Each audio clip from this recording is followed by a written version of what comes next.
pwede imbitahan ng committee si Congressman Saldico at yan po ay tinutulan yung motion niya ni Congressman Benny Abante. Bakit po tinutulan ni Congressman Abante? Parang ang sinasabi po nila noon is that hindi pa pwedeng maging resource person ang isang congressman. Kaya tinuloy ko po, kaya po ako nagsalita, humingi ako ng pasya kay Congressman Eriza because he had the floor, if I could make a manifestation. Sabi ko, kung ganyan po na hindi pa pwedeng resource person ang isang congressman, hindi na dapat ituloy itong investigasyon na to sa House. Kasi sabi ng chairman nung una, walang sasantuhin. Kahit congressman, kahit senador, kahit sino. Eh kung hindi po pa pwedeng mag-testify under oath o hindi pa pwedeng resource person ang isang congressman, ibig sabihin, exempted yung congressman sa investigasyon. Yun po yung nangyari doon. Bakit po napaka-importante, bakit po napakahalaga na kailangang malaman po natin kung sino-sino yung mga taong responsable doon sa pagbibigay ng insertions po doon sa BICAM o kahit na sa iba pang mga sessions po? Kasi kami po, ako po, hindi ako member ng BICAM, no? So natuklasan na lang namin ito noong, ako nalaman ko lang yan, I think March 24. March 24 ko na lang nalaman na ganun kalaki. Kala natin nung una, PhilHealth lang binawasan, DepEd lang. Later on, natuklasan ko po na yung mga flagship projects ng administrasyon, ipangulong BBM, ibig sabihin po ng flagship projects, yan po yung mga foreign assisted projects, ay tinanggalan po nila ng pondo para maisingit yung mga pondo na gusto nila isingit doon sa BICAM. So kaya po, ako rin, napakahalaga po rin sa akin, na maimbitahan si Congressman Saldico. At doon po sa House of Representatives, meron pong small committee doon pagkatapos ng second reading. So ang pag-insert is not only doon sa BICAM, meron pang insertion doon sa small committee. So since walang makakasagot niyan kung hindi si Congressman Saldico, yun po, request po natin na siya imbitahan. Alam po ba ninyo kung sino-sino yung miyembro ng small committee na binabanggit ninyo? Sa House of Representatives po. Opo. Yes po. Ang chairman po noon is si Congressman Saldico, tapos senior vice chairman ng Committee on Appropriations, majority leader of the 19th Congress, and minority leader of the 19th Congress, Your Honor. Sino po yung vice chair ng Appropriations? Senior vice chair si Congresswoman Stella Luz Quimbo po. Sino po yung majority leader? Congressman Manix Delipe po, Your Honor. Minority leader? Congressman Nonoy Libanan po, Your Honor. Sa mga tweet, silang apat po ang nagkukompose ng small committee. Yes, Your Honor. Ang nangyayari po, kasi alam ko rin naman po, dahil nagtagal din naman ako sa mababang kapulungan, kumisan po ay 2 hanggang 3 buwan po nating pinagdidebatihan yung budget. Mag-aaway-aaway pa nga po, kung minsan nga inaabot tayo ng madaling araw. At katapos-tapusan ang sinasabi ninyo ay 4 na tao lang pala ang gagawa ng mga bagay na inyong gusto sanang malaman kung anong nangyari. Tama po kayo, Your Honor. Di ba po, sabi ko nga, magtatalo-talo, magbibigay ng inputs yung mga kasamahan natin. Tapos sa dulo pala, yung 4 na tao lang ang magdidesisyon. At yung problema po doon sa 4 na tao na yon, at least yung BICAM po, may BICAM report po yun eh. Makikita sa BICAM report kung ano po yung original net budget ng isang departamento, Your Honor. Tapos makikita po kung ano yung dinagdag or binawas, Your Honor, at makikita yung natirang pondo. Ang problema po doon sa small committee, wala pong ano yun. Di ba po, nung unang araw namin ng budget briefing, nandun po si Sec Mina, nandun po si Yusek Cathy, hiningi ko na po yung report ng small committee. Kasi po, di ba, sa rules po natin sa House of Representatives, Section 39, kung di ako nagkakamali, pero baka mali ako, nakasulat po doon na after 7 days after maipasa ang isang batas or 15 days pagkatapos mag-end ng session, dapat po i-file sa archives lahat ng reports tungkol sa isang House bill. So una po ako nagpahanap sa aking staff, Your Honor, ng records doon sa archives, wala pong mahanap. Kaya nung first day ng budget briefing, hiningi ko po. Wala din sila, hanggang ngayon, wala po silang binibigay. So ibig sabihin, sabi ko, kung walang record yan, ang siguradong nakakaalam po niyan, Your Honor, is si Congressman Saldico. Bago po tayo magpatuloy, let me acknowledge the presence of Senator Sherwin Gatchalian. Wala po kayong nakita sa archive o ayaw po nilang ipakita? Hindi po kasi yung archives, alam niyo naman po, Your Honor, yung archives natin sa House of Representatives, napakagaling po nun. Kahit yung deliberations ng 1987 Constitution, hanapin niyo po doon. Lahat, transcript, journal, kompleto po yun. Yun, wala talaga. At noong tinanong ko po, noon yung COMSEC, hindi po sila makasagot kung nasaan. Ang sabi ko nga, pa-email na lang sa akin, ang tagal na po noon, hindi in-email, so wala po talaga yun. At imposible naman na walang nakakaalam noon. Alam po ninyo, meron po nga tayong tuntunin sa House of Representatives kahit na po yung kopya ng enrolled bill. May 3 kopya po dapat na nandun po dapat sa opisina ng Secretary General. Sinubukan ko rin po sanang manghiram nun kung meron pero hindi rin po nila naipakikita. Pero ganito po, so ayaw po nila talagang payagan na maimbita si Representative Saldico. Meron bang pagkakataon na kahit paano nakita nyo rin po kung sino talaga ang may kagagawan ng mga insertions doon sa BICAM? Hindi po, ang ginawa ko po, Your Honor, is nag-research na po ako kung sino po yung gumawa ng insertions. Paano po kayo nag-research? Ganito po, okay, mahaba po yung history niyan, Your Honor. To be very blunt about it, di ba po, nung nabawasan ng flagship projects, yung Pangulo, nung nakita niya po doon sa Sagaan na nawala yung kanyang malalaking proyekto, yung flagship projects ng gobyerno, naghanap na po siya kung saan napunta yon. So wala po ako nung unang meeting, pero I think nagkaroon ng meeting, ang dinig ko noong January, tinanong po yung Senate President, si Senate President Escudero at tinanong po si Speaker Martin Romualdez, hiningi yung listahan noong mga insertions doon sa budget. Ang pagkaalam ko, ulitin ko, wala po ako nung unang meeting, si Senate President Escudero, binigay po yung listahan ng Senate amendments, no?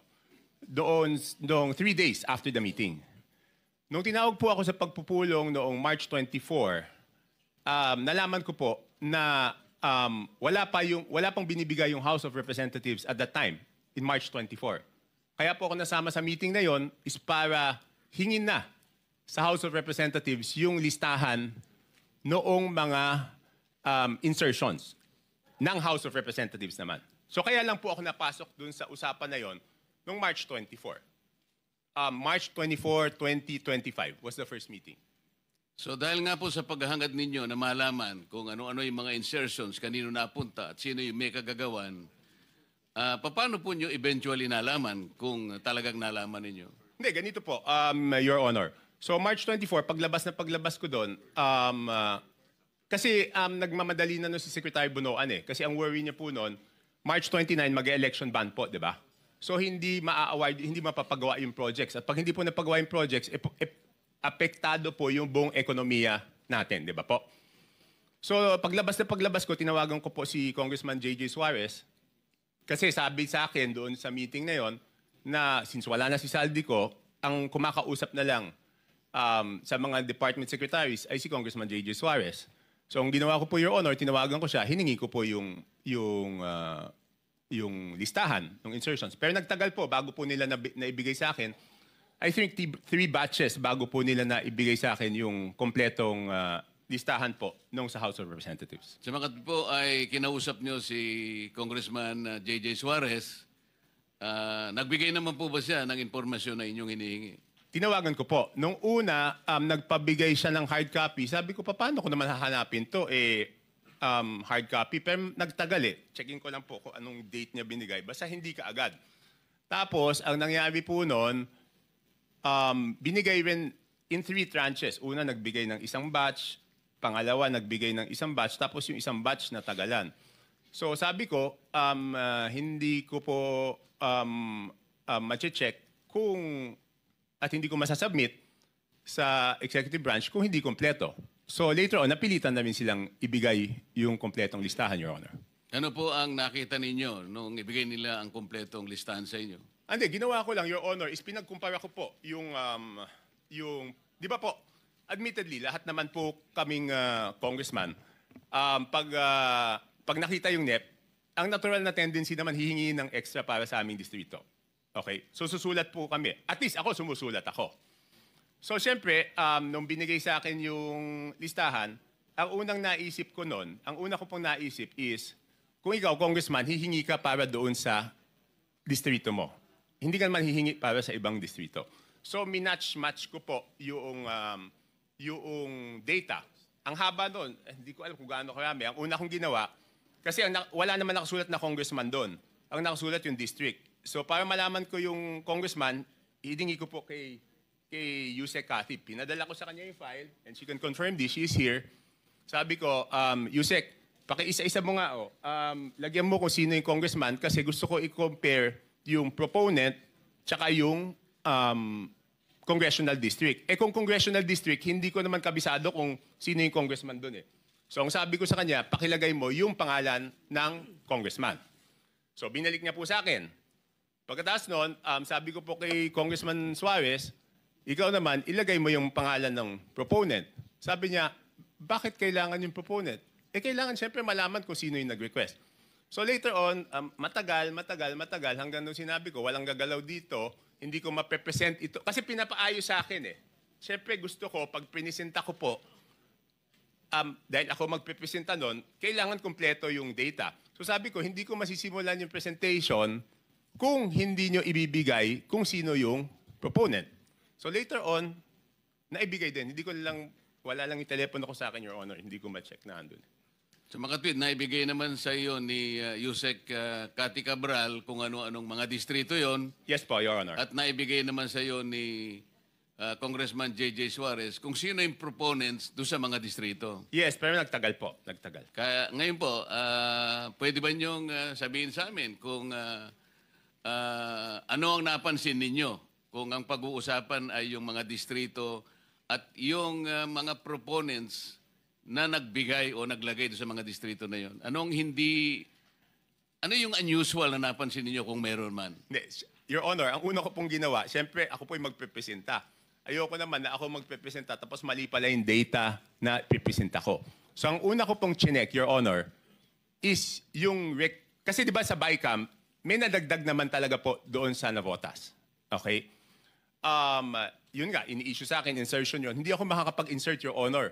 Kasi ako po ay hindi membro ng BICAM. So pwede lang po ako mag-request kung ano man yung pumasok doon sa BICAM, yun amyenda na pinayagan ng BICAM. Okay? Opo. So, para hindi ako mapahiya, ang una kong chinek is kung tama yung pumasok Sa ilang nadagdag. distrito? Hindi, yung sa akin muna. Yun nga po, sa distrito niyo. Kasi alam ko po kung magkano yung nadagdag sa akin sa BICAM. Tumama naman po. Tumama, kasi ang request ko noon is 1.1 o 1.2. Ang pumasok po galing sa House of Representatives na request is 529 at meron po galing sa Senate na 121 po yata. Pero yung sa Senate is all classrooms po yon. So nung tumama na, sabi ko, since tama yung sa akin na nadagdag doon sa aking NEP, kumpiyansa ako na tama yung records. So ginawa ko po, pinisent ko na po. Ano po yung nakita nyo sa ibang distrito na hindi masyadong, na very unusual? Halimbawa, palimbawa sa dalawang probinsya ng Mindoro. Mindoro Oriental at saka Mindoro Occidental. Because I'm going to take advantage of the presence of the good governor of Mindoro Oriental. Kaya ko lang po tinatanong. With no offense meant, Your Honor, kay Gov. Dolor and to my fellow congressmen, ng district congressmen, ang una ko pong napansin doon is lumobo yung dalawang Mindoro, isang Oriental, isang Occidental. Ang NEP po nila is something between 1.5, sabihin na natin para safe ako. Hindi lumampas ng 2.5 yung but I have the figures, Your Honor. Kaya lang para lang mabilis po tayo, Your Honor. Hindi lumampas ng 2.5 yung NEP nila. Pero ang GAA po nila is magkano ba? 20 billion. So, nagulat ako. Sabi ko, in fairness doon sa mga district congressmen, Your Honor, hindi po nila kaya gawin yun. Hindi kayang gawin ng regular congressman na magdagdag. Hindi naman po sila miyembro ng Committee on Appropriations. Parehong first term congressman po yun. So hindi nila kakayanin magdagdag ng ganun kalaki. Kasi ang hirap po, di ba? In my case, nag-request ako 1.2 billion, ang nabigay lang 569. So paano namang itong congressman na to, makakapagdagdag siya ng ganun kalaki? So chinek ko na po, sino yung naglagay ng mga pondo doon. Sige po. Tapos po, nagulat din ako kasi siyempre makikita ko doon sa proponent tsaka doon sa district congressman. Nagulat po ako na, for example, alam ko po kayo dating party list, Your Honor. Pero may dalawang party list po doon, nasa BICAM lang, hindi ko alam yung sa small committee, ay nadagdagan sila ng 2 billion. Anong party list po? Ako Bicol at BHW po. Ang alam ko po, Your Honor, ang party list congressman, ang allocation po yata, kung di ako nagkakamali, but I'm sure you know better, is 100 to 150 million lang. Tama po yun. Kapag kayo po ay party list representative, tuwang-tuwa na po kayo pagka nakakuha kayo ng 170 million. So sinasabi po ninyo, dalawang party list yan, 2 billion po yung nakuha. Sa BICAM po. Sa BICAM. So hindi ko na po na-check, Your Honor, yung kasi one-man team to, ako mismo ano nito eh. So, Balikan po natin yung sinabi nyo without any offense meant dun sa representative po dyan sa Mindoro Oriental at saka Mindoro Occidental. Kayo na po ang nagsabi na parang wala naman sila sa kalagayan na manghingi ng ganong kalaki sapagkat hindi naman sila kasing sikat ng isang Toby Tiangco. Hindi po. Kung kayo nga po nanghingi ng ganito, kalahati lang ang naibigay. Sabi po nyo kanina, hindi sila lalampas ng at least 2.5B. Pero ano pong nakita ninyo? Naging 20 sa mga tweed. Magkano po yung nadagdag? Sangayon po dun sa inyong nakita. 17, ganyan. Di ba? From sabihin mo 2.5 to 20, di 17.5. Tapos ang isang nakita ko po doon, under proponent, nagulat po ako na yung proponent ng mga dagdag sa distrito na to, under BICAM, is si Congressman Saldico, na 13 billion. Sir, Your Honor, pwede bang i-ano ko lang yung USB na ayaw nila ipakita doon para mas madali kong mapaliwanag? Yun nga po yung gusto namin kung papayag Kasi kayo. mahirap puro kwento eh. Ito, may numero po to. Bigyan natin ng kopya po yung Blue Ribbon Committee.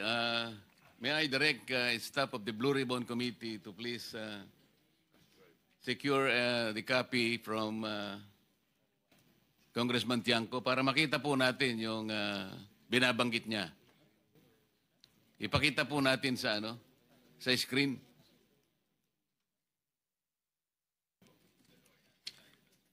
Let me acknowledge also the presence of Senator Rapi Tulfo.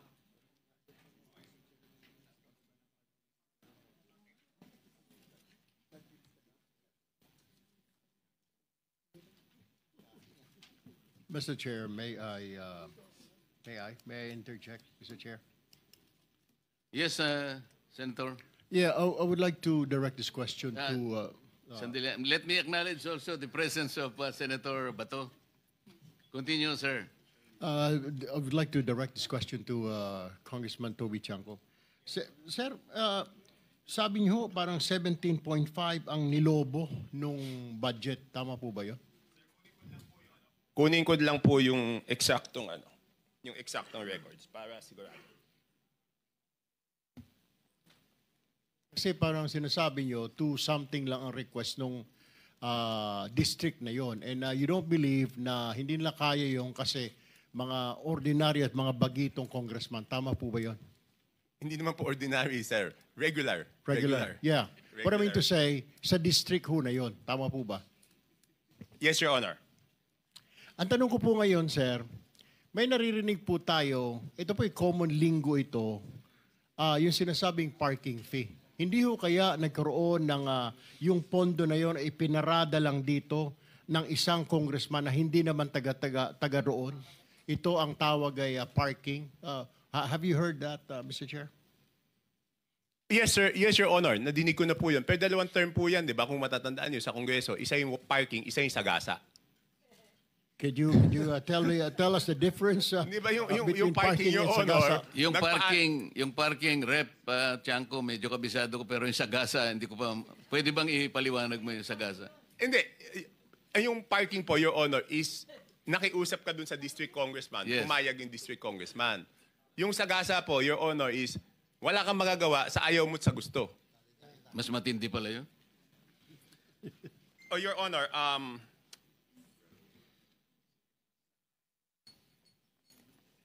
so dalawang term po yan, Your Honor. Isang parking, isang... Kasi madidinig mo sa congressman nasagasaan kami. Paano naman kayo nasagasaan? Binatuhan kami ng pondo na hindi naman namin alam. Ang ibig sabihin, Mr. Chair, yun nangyari sa Mindoro ay sagasa po yun? Your Honor, I have no personal knowledge. Your Honor, ito po. Mindoro Oriental, DEO, 2530 billion ang NEP. Nandito naman po si Yusek Kati, pwede niya i-confirm to kung pareho yung records namin. Tapos, ang total budget is 20,999 million. Tapos, yung Mindoro Oriental DEO, 1,508,583,000. Ang GAA po niya is 20,795,429. So nagulat ako nung nakita ko yun, Your Honor. Thank you, Mr. In Chair. both provinces, si Representative Saldico ang nakalagay po na proponent. Rep. Hindi, doon po sa ano.